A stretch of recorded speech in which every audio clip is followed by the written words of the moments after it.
Hello बच्चों, नमस्कार। स्वागत है आप सभी लोग का आपके अपने YouTube परिवार अप्लाइड ज्ञान में। दोस्तों, जैसा कि आप सभी लोग को पता है कि 3 बजे हम लोग का बेहतरीन सेशन होता है और इस सेशन में हम लोग हिंदी की प्रैक्टिस सेट कर रहे हैं। अभी जो हमारा टॉपिक चल रहा है वह है अनेक शब्दों के लिए एक शब्द। यहाँ पे हम लोगों ने 2 प्रैक्टिस कंप्लीट कर लिया है और इस टॉपिक की आज यह तीसरी प्रैक्टिस है। तो अभी तक जिसने भी भाई इन 2 प्रैक्टिस को ना देखा हो, वीडियो के डिस्क्रिप्शन में जाइएगा, लिंक दिया हुआ है, वहां से आप वीडियो देख सकते हैं। चलिए शुरू करते हैं आज का पहला सवाल। और आज का जो पहला सवाल है वह आपके सामने यह है। पहला सवाल कह रहा है, जो धन दुरुपयोग करता हो उसके लिए एक शब्द क्या होगा। जो धन का दुरुपयोग करता हो उसके लिए एक शब्द क्या होगा। क्या उसको अपव्ययी कहेंगे, क्या उसको मितव्ययी कहेंगे, क्या उसको अत्रप कहेंगे, कि क्या उसको आदित्यका कहेंगे, आदित्यक्या कहेंगे। बताइए, जो धन दुरुपयोग करता हो इसके लिए एक शब्द क्या होगा। तो भाई आप कहेंगे उसको अपव्ययी कहेंगे। क्या कहेंगे? अपव्ययी। ए ऑप्शन आपका क्लियर है। आगे मूव ऑन करते हैं question number second. Question number second क्या कह रहा है, सही विकल्प चुनिए। जंगल में लगने वाली आग, ये देखिए कल भी आया था आज फिर आ गया, यानी कि ये बहुत ही इंपॉर्टेंट। जंगल में लगने वाली आग को क्या कहते हैं? आप कहेंगे इसे बड़वानल कहते हैं। और उदर में लगने वाली आग या पेट में लगने वाली आग उसको क्या कहते हैं? उसको जठरानल कहते हैं। ठीक है, तो जंगल में लगने वाली आग को क्या कहेंगे? आप कहेंगे बड़वानल, यानी कि बी ऑप्शन यहां से करेक्ट होगा। आगे मूव ऑन करते हैं question number third. Question number third क्या कह रहा है, जिसकी थाह ना मिल सके वाक्य के लिए एक शब्द क्या होगा। जिसकी थाह ना मिल सके वाक्य के लिए एक शब्द क्या होगा। क्या इसको अगम कहेंगे, क्या अपार कहेंगे, क्या अथाह कहेंगे, कि क्या अभेद्य कहेंगे। जल्दी से आप लोग कमेंट बॉक्स में इसका जवाब दीजिए। तो जिसकी थाह ना मिल सके उसको क्या कहेंगे? अथाह। जिसकी थाह ना मिल सके वह क्या कहलाता है? अथाह कहलाता है। आगे बढ़ते हैं question number fourth. Question number fourth क्या कह रहा है, जो सबके आगे रहता हो। जो सबके आगे रहता हो वाक्य के लिए एक शब्द क्या होगा। जो सबके आगे रहता हो वाक्य के लिए एक शब्द क्या होगा। क्या उसको नेता कहेंगे, क्या अग्रणी कहेंगे, क्या कप्तान कहेंगे, कि क्या नायक कहेंगे। जल्दी से जवाब दे दीजिए भाई। तो आप कहेंगे जो सबके आगे रहता हो उसको क्या कहते हैं? तो उसको अग्रणी कहते हैं। अग्रणी, नेता में ना चले जाइएगा, गलत हो जाएगा। ठीक है, तो जो सबके आगे रहता हो उसको क्या कहेंगे? अग्रणी। आगे बढ़ते हैं फिफ्थ सवाल पे। फिफ्थ सवाल क्या कह रहा है, जिससे सब कुछ कहा जा सके। जिससे सब कुछ कहा जा सके वाक्य के लिए एक शब्द क्या होगा। जिससे सब कुछ कहा जा सके वाक्य के लिए एक शब्द। क्या उसको अभिन्न कहेंगे, क्या अंतरंग कहेंगे, क्या घनिष्ठ कहेंगे, कि क्या सहृदय कहेंगे। बताइएगा भाई। तो जिससे सब कुछ कहा जा सके उस वाक्य के लिए एक शब्द होगा अंतरंग। क्या होगा? अंतरंग। बी ऑप्शन क्लियर होगा। आगे मूव ऑन करते हैं क्वेश्चन नंबर 6। क्वेश्चन नंबर 6 क्या कह रहा है, जिसका मूल्य ना किया जा सके। जिसका मूल्य ना किया जा सकता हो इस वाक्य के लिए एक शब्द। क्या इसे बहुमूल्य कहेंगे, क्या अद्वितीय कहेंगे, क्या अमूल्य कहेंगे, कि क्या निर्मूल्य कहेंगे। जिसका मूल्य ना किया जा सकता हो वाक्य के लिए एक शब्द बता दीजिए सभी लोग। तो आप कहेंगे कि जिसका मूल्य नहीं किया जा सकता है उसे अमूल्य कहते हैं। क्या कहते हैं भाई? अमूल्य। यानी कि वह वस्तु क्या है? अमूल्य है, उसका कोई मूल्य नहीं है। तो सी ऑप्शन यहां से क्लियर हो जाएगा। आगे मूव ऑन करते हैं क्वेश्चन नंबर 7। क्वेश्चन नंबर 7 क्या कह रहा है, जो किसी के स्थान पर कार्यरत हो। जो किसी के स्थान पर कार्यरत हो वाक्यांश के लिए एक शब्द बताइए। जो किसी के स्थान पर कार्यरत हो, बताइए उसको क्या स्थानापन्न कहेंगे, क्या अस्थाई कहेंगे, क्या अवैतनिक कहेंगे, कि क्या अल्पकालिक कहेंगे। बहुत ही अच्छा सवाल है, बताइए। जो किसी के स्थान पर कार्यरत हो तो उसको स्थानापन्न कहते हैं। क्या कहते हैं भाई? स्थानापन्न। ए ऑप्शन यहां से क्लियर होगा। ठीक, आगे मूव ऑन करते हैं। Question number 8। क्वेश्चन नंबर 8 क्या कहता है कि जो पूरी तरह पका हो, जो पूरी तरह पका हो, वाक्य के लिए एक शब्द क्या होगा? जो पूरी तरह पका हो, क्या उसको परिपक्व कहेंगे, क्या वयस्क कहेंगे, क्या पाच्य कहेंगे, कि क्या सुपाच्य कहेंगे? जल्दी से जवाब दीजिए। जो पूरी तरह पका हो आप कहेंगे वह तो परिपक्व हो गया, यानी कि जो पूरी तरह पका हो वाक्य के लिए एक शब्द क्या कहलाएगा? परिपक्व। परिपक्व, यानी कि ए ऑप्शन यहां से सही हो जाएगा। आगे मूव ऑन करते हैं। Question number 9। क्वेश्चन नंबर 9 क्या कह रहा है? जिसका जन्म ना हुआ हो, जिसका जन्म ना हुआ हो, वाक्यांश के लिए एक शब्द क्या होगा?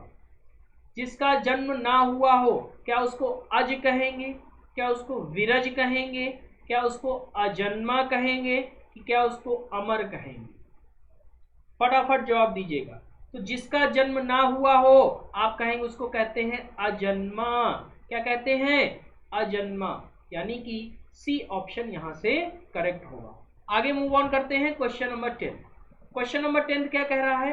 वीर पुत्र को जन्म देने वाली स्त्री के लिए एक शब्द। बहुत ही अच्छा सवाल है। वीर पुत्र को जन्म देने वाली स्त्री के लिए एक शब्द, क्या इसको वसुंधरा कहेंगे, क्या माता कहेंगे, क्या जननी कहेंगे, कि क्या वीर प्रसू कहेंगे? वीर पुत्र को जन्म देने वाली स्त्री के लिए एक शब्द फटाफट बता दीजिए। तो भाई जो माँ या जो स्त्री वीर पुत्र को जन्म देती है उस माँ या उस स्त्री को वीर प्रसू कहा जाता है। डी ऑप्शन यहां से क्लियर होगा। आगे मूव ऑन करते हैं। Question number 11।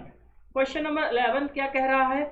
जो गणना योग्य ना हो, जो गणना योग्य ना हो उसको क्या कहते हैं? क्या उसको गण्य कहते हैं, क्या नगण्य कहते हैं, क्या असंख्य कहते हैं, कि क्या अधिगण्य कहते हैं? बताइए। जो गणना योग्य ना हो तो आप जानते हैं उसे क्या कहेंगे? असंख्य। असंख्य, यानी कि सी ऑप्शन क्लियर होगा। आगे मूव ऑन करते हैं। Question number 12। क्वेश्चन नंबर 12 क्या कह रहा है? दूर की सोचने वाला, जो व्यक्ति दूर की सोचता है उसके लिए एक शब्द क्या होगा?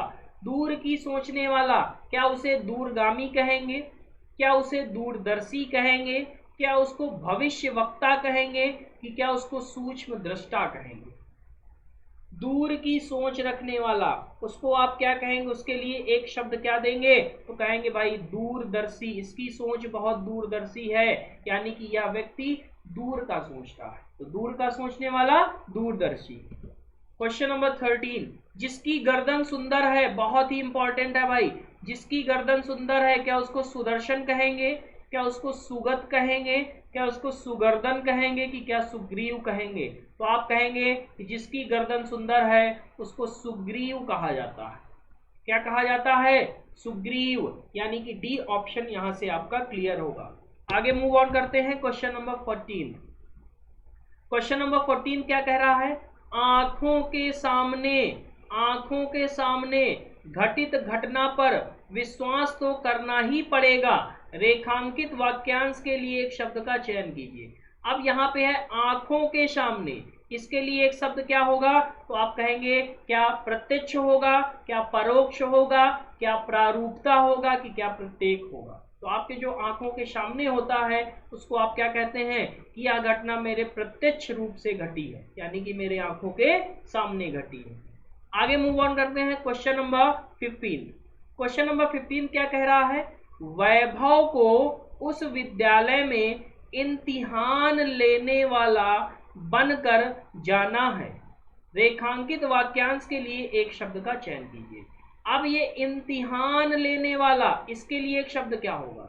जो इम्तिहान लेने वाला बनकर जाता है, यानी कि जो आपके एग्जाम हॉल में एग्जाम लेने वाला बन के आता है, या जो इंटरव्यूअर होता है उसको आप क्या कहते हैं? क्या उसको विशेषज्ञ कहते हैं, क्या उसको परीक्षक कहते हैं, क्या उसको अध्यापक कहते हैं कि क्या उसको समन्वयक कहते हैं? बता दीजिए भाई। क्वेश्चन नंबर 15 का कौन सा ऑप्शन सही होगा? जो व्यक्ति किसी विद्यालय में इम्तिहान लेने वाला बनकर जाता है उसको परीक्षक कहते हैं। इंग्लिश में इसी को इन्विजिलेटर बोला जाता है। क्या कहा जाता है? इन्विजिलेटर। यानी कि यह क्या है? यह परीक्षक है, एग्जाम लेने वाला है। आगे मूव ऑन करते हैं क्वेश्चन नंबर 16। क्वेश्चन नंबर 16 कह रहा है ममता कम बोलती है, ममता कम बोलती है, रेखांकित वाक्यांश के लिए एक शब्द का चयन कीजिए। अब यहाँ पे लिखा कम बोलती है, तो कम बोलने के लिए एक शब्द क्या होगा?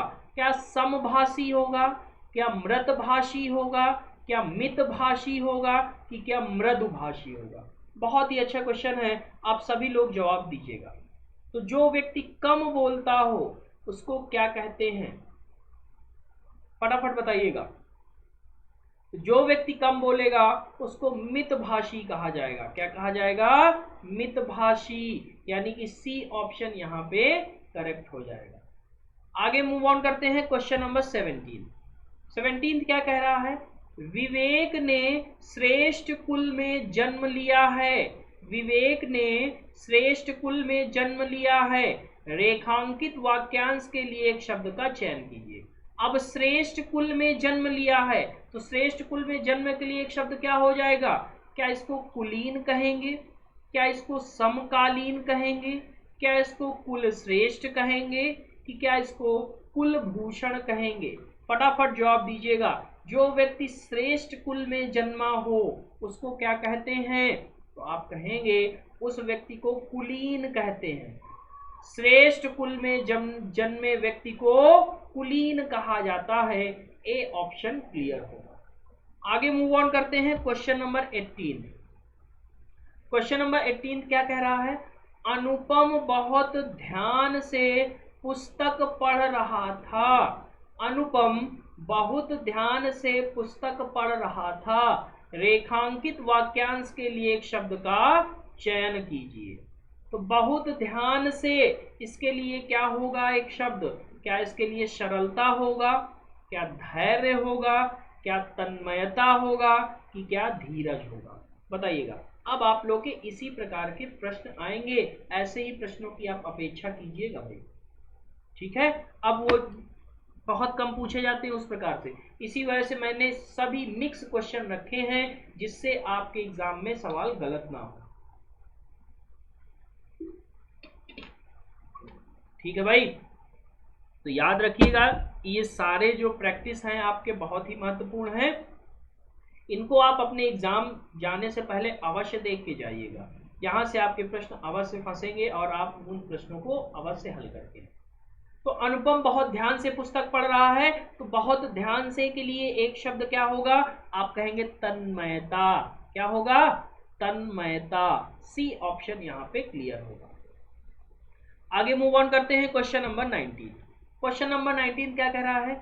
जो सदा दूसरों पर संदेह करता है, वाक्यांश के लिए एक शब्द क्या होगा? जो सदा दूसरों पर संदेह करता है, वाक्यांश के लिए एक शब्द। क्या उसको झगड़ालू कहेंगे, क्या उसको दयालु कहेंगे, क्या उसको ईर्ष्यालु कहेंगे, क्या उसको शंकालु कहेंगे? जो सदैव दूसरों पर संदेह करे उसको आप शंकालु कहेंगे। क्या कहेंगे? शंकालु। ठीक, अब आज के लास्ट सवाल पर आते हैं, क्वेश्चन नंबर 20। क्वेश्चन नंबर 20 क्या कह रहा है? किसी विषय की पूरी छानबीन करना, किसी विषय की पूरी छानबीन करना, वाक्यांश के लिए एक शब्द बताइए। क्या इसको विवेचन कहेंगे, क्या विश्लेषण कहेंगे, क्या मीमांसा कहेंगे, कि क्या समीक्षा कहेंगे? बताइएगा। किसी भी विषय की पूरी छानबीन कर डालना, इस वाक्य के लिए एक शब्द क्या होगा? तो आप कहेंगे इस वाक्य के लिए एक शब्द होगा विवेचन। क्या होगा? विवेचन। किसी विषय की पूरी छानबीन करना अर्थात विवेचन करना। Got it guys? तो यहां से हमारे 20 प्रैक्टिस सेट खत्म होते हैं, यानी कि 20 सवाल खत्म होते हैं। इस प्रकार हमने जो अनेक शब्दों के एक शब्द थे, इनकी 3 प्रैक्टिस की 20-20 क्वेश्चन की। ओवरऑल मैंने 60 क्वेश्चंस यहां से आपको डिस्कस कर दिए। अभी तक अगर आपने प्रीवियस वीडियोस ना देखे हो, यानी कि प्रैक्टिस सेट 1 और 2 ना देखा हो, तो वीडियो के डिस्क्रिप्शन में लिंक पड़ा हुआ है, आप वहां से जाके देख सकते हैं। दोस्तों अब हमारा जो अगला पड़ाव होगा, यानी कि अनेक शब्दों के लिए एक शब्द में हम आपको टॉप 50 क्वेश्चंस एकदम सिलेक्टेड देंगे, जो आपके लिए अत्यंत महत्वपूर्ण होंगे। उनको आपको जो है एग्जाम के पहले देखकर ही जाना है और उनसे आपके प्रश्न अवश्य ही फंसेंगे। ठीक है, तो अब अगली क्लास में हम लोग टॉप 50 डिस्कस करेंगे। अनेक शब्दों के लिए एक शब्द टॉप 50 हम डिस्कस करेंगे। ठीक, आज की क्लास कैसी लगी आप सभी लोग कमेंट करके जरूर बताइएगा। और अभी तक अगर आप लोगों ने चैनल को सब्सक्राइब न किया हो, तो हाथ जोड़कर आपसे विनम्र निवेदन है कि चैनल को सब्सक्राइब कीजिएगा, बेल आइकन प्रेस कीजिएगा, और जितनी भी प्रैक्टिस है उन सबको क्रम बाय क्रम आप देखकर अपनी प्रिपरेशन को बूस्ट करिएगा। मिलते हैं अगली क्लास में, तब तक के लिए खुश रहिए, मस्त रहिए, मुस्कुराते रहिए और पढ़ते रहिए। जय हिंद।